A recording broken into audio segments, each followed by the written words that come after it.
Charity Moore sat at a large oaken table in the great kitchen in Chelsea House.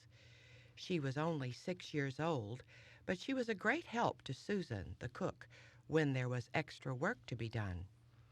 Today there was an unusual rush of work because tomorrow would be Christmas, and guests were expected as soon as the stagecoach arrived. Baby Emily sat in her high chair, and little Clement stood beside her, watching the raisins which Charity was filling with almonds. The nuts and raisins were to be served next day with the Christmas dinner. Father said if we were very good, he would write a special poem for us for Christmas, said Charity. Your father's a very busy man, replied Susan. What with the books he's writing and the lectures he's giving, I'd hardly think he'd have time for poems for anybody. He wrote one for my birthday, said Clement, and Mother says she's going to have all of his poems put in a book some day. At that moment, old Peter came into the kitchen. He had taken care of the gardens at Chelsea for many years. Peter had come from Holland when he was a very young man. Now he was old. He had a beautiful flowing white beard, and his face was red and ruddy. His blue eyes twinkled merrily, and when he laughed, as he often did, there were dimples in his cheeks. Peter's arms were full of evergreen boughs that he had gathered from the woodland of Chelsea near Hudson's River, and his boots were covered with snow. Here, here, called Susan, look at my clean floor. The idea, dragging all that snow in here with you. Tut, tut, my lass, said Peter. Be glad that it isn't mud. I've seen more mud in Chelsea in the last few weeks than ever I saw before in my life. Clean snow won't hurt anything. It'll hurt my clean floor, Susan insisted, and handing him a large broom, she said, as long as you made the mess, you can clean it up. Peter took the broom that Susan held out to him, and bowing very low, said in his most courtly manner, Merry Christmas, Merry, Merry Christmas, and still again Merry Christmas. Then he pulled off his boots, set them to one side, and swept the snow into a neat little heap. This he scooped up with his hands and threw out of the kitchen door. Suddenly there was a great commotion at the front of the house, and loud shouts of, "Whoa! Whoa, I say!" The stagecoach had arrived. The coach was a gaily painted one, drawn by 4 beautiful gray horses, and the driver was a little old grizzled man. The children dashed from the kitchen at the first sound of the coach, almost falling over their father and mother, who were also making their way to the front door to welcome their Christmas guests.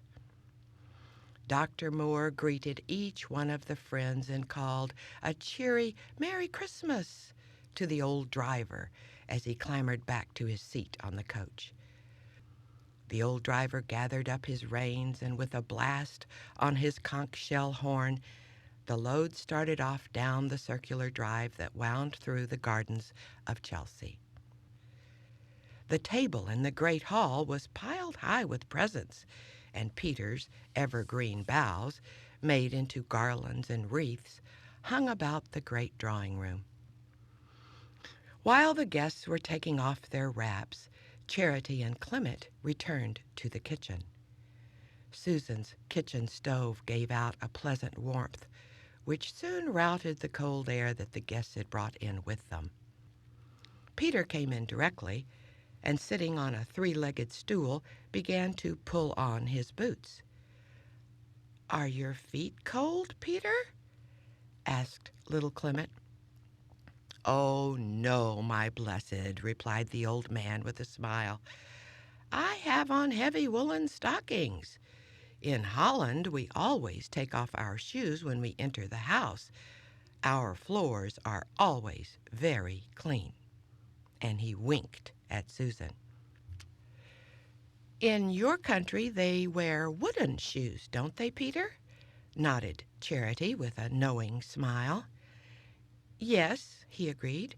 "The Hollanders' shoes are carved from wood, and at Christmas time, if the boys and girls have been good all through the year," he went on, "and obedient to their parents, then St. Nicholas fills all the shoes with sweets and nuts and playthings. But if the children have been naughty and disobedient, oh my, then St. Nicholas leaves switches." Clement's eyes grew rounder and rounder as the old man talked. He kept thinking of the sweets and popcorn balls that he would like to have from St. Nicholas. Then he remembered sadly that he had no wooden shoes. At that moment, Dr. Moore came into the kitchen. "Peter," he said, "I must travel to New York. Please hitch up the sleigh for me. Take the roan mare and put in plenty of robes. I believe there will be more snow before I return, which will be late this afternoon." Peter was off in a trice. He was always happy to serve Dr. Moore, but he was not the only one in Chelsea who admired and loved the kindly college professor. In a very short time, the sleigh was at the door, the sleigh bells jingling each time the horse moved or tossed her head. Peter held the reins. Dr. Moore got into the sleigh and wrapped the warm blanket robes about his body and legs.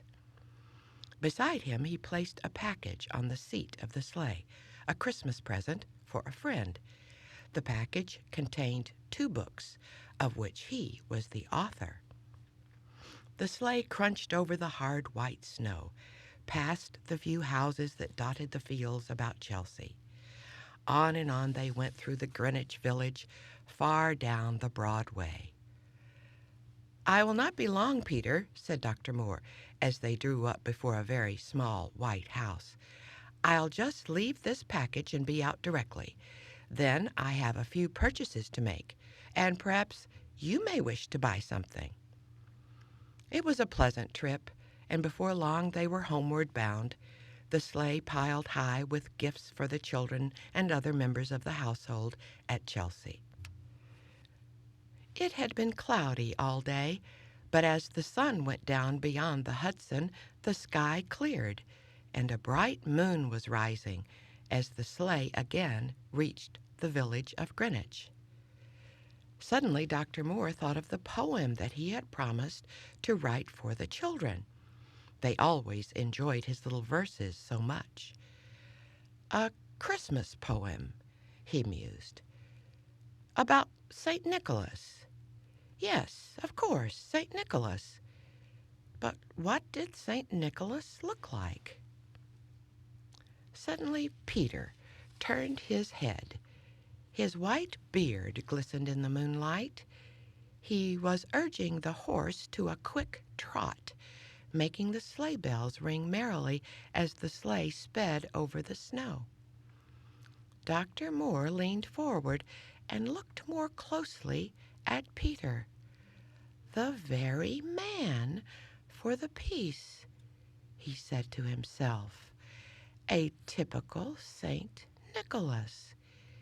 Here I am, with a sleigh full of toys, and St. Nicholas, too, on the night before Christmas."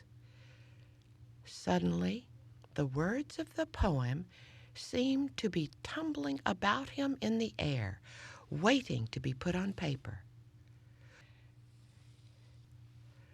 When they reached Chelsea, dinner was ready, but Dr. Moore excused himself to his family and friends. He went upstairs to his desk and sat there for some time, covering many pages of paper with his fine handwriting. At last the verses were finished, and he found his family and friends in the drawing room before the fireplace. So while the family and guests sat about the blazing Christmas fire, Dr. Moore began to read his poem. "'Twas the night before Christmas, when all through the house not a creature was stirring, not even a mouse." And he read all the way through to the ending. I heard him exclaim ere he drove out of sight, "Happy Christmas to all, and to all a good night." And there was a round of applause as Dr. Moore finished reading. "I think it is the nicest poem you have ever written for us, Father, and I shall learn it by heart," said Charity.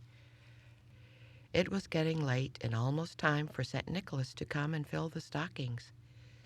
Susan lit a candle and held it aloft to light the little group of children up the stairs.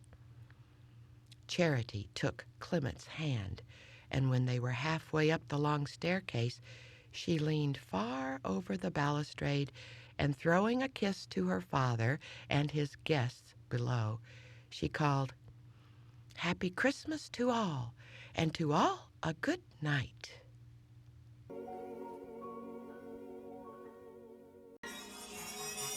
He sprang to his sleigh, to his feet gave a whistle, and away they all flew like the down of a thistle. But I heard him exclaim ere he drove out of sight, "Merry Christmas to